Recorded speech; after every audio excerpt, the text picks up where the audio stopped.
तो इस वीडियो में हम दूरी और विस्थापन को समझने का प्रयास करेंगे। तो इन्हें समझने के लिए एक उदाहरण देखते हैं।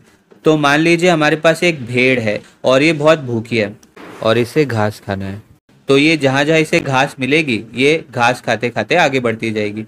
तो चलिए ऐसा मान लेते हैं कि घास खाते हुए ये पहले 10 किलोमीटर पूर्व दिशा की ओर बढ़ गई और फिर इसके बाद ये दाएं मुड़ जाती है और फिर 5 किलोमीटर ये दक्षिण की ओर बढ़ती है और फिर से ये दाएं मुड़ जाती है और 10 किलोमीटर पश्चिम की ओर बढ़ती है। तो अब हमारा आपसे सवाल है कि ये जो भेड़ है इसने कितनी यात्रा की। अब वीडियो को रोकिए और देखिए कि क्या आप इसका पता लगा सकते हैं कि इस भेड़ ने कितनी यात्रा की। ठीक है, चलिए अब इसका उत्तर देने का प्रयास करते हैं। तो ये थोड़ा सा पेचीदा है क्योंकि ये जो विचार है ये इस बात पर निर्भर करेगा कि यात्रा से आपका क्या मतलब है। तो इस स्थिति में आपके पास दो मान्य उत्तर हो सकते हैं। तो एक उत्तर यह है कि आप कह सकते हैं कि ये जो कुल तय की गई दूरी है, जो टोटल डिस्टेंस ट्रेवल्ड है, वो क्या है। तो चलिए उसे देखते हैं। तो इसकी जो ये यात्रा की कुल लंबाई है, जो इसने पूरा जो पथ तय किया है वो कितना है, तो वो है 10 किलोमीटर जमा 5 किलोमीटर जमा 10 किलोमीटर। तो हमें क्या मिल गया, 25 किलोमीटर। तो ये जो कुल पथ है ये 25 किलोमीटर है। तो कुछ लोग कहेंगे कि जो भेड़ है उसने 25 किलोमीटर की यात्रा की।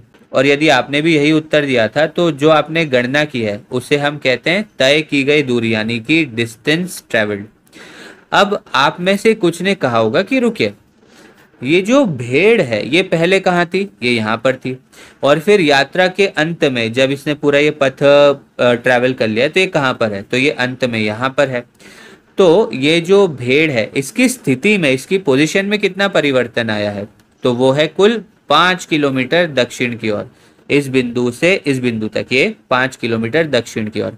आप कहेंगे कि इससे कोई फर्क नहीं पड़ता कि इसने कौन सा पथ उपयोग में लाया है, किस पथ से आगे बढ़ी। अंत में हमें इससे मतलब है कि ये शुरू में कहाँ थी और इसने जो अपना पथ था वो कहाँ पर खत्म किया। तो इस स्थिति में यह है 5 किलोमीटर दक्षिण की ओर। और ये भी एक मान्य तरीका है। और यदि आपने ये किया है तो आपने विस्थापन यानी डिस्प्लेसमेंट निकाला है। तो इस स्थिति में जो विस्थापन है वो है 5 किलोमीटर दक्षिण की ओर। तो अब आप वीडियो को रोकिए और सोचिए कि तय की गई दूरी और विस्थापन में आपको क्या अंतर समझ में आ रहा है। ठीक है, तो अब ये जो दूरी है ये क्या दर्शाती है कि आपने असल में कौन सा पथ लिया है। ये जो पूरी लंबाई है ये आपकी दूरी है और ये कभी भी ऋणात्मक नहीं होगी, क्योंकि या तो आप अपनी स्थिति पर ही होंगे तो ये शून्य होगी, या फिर यदि आपकी स्थिति बदल रही है तो आपने कुछ ना कुछ लंबाई की दूरी जो है वो तो तय की ही होगी, तो ये हमेशा धनात्मक होगी। तो इस मामले में ये 25 किलोमीटर है। और यदि हम विस्थापन की बात करें तो विस्थापन जो है वो स्थिति में परिवर्तन को दर्शाता है।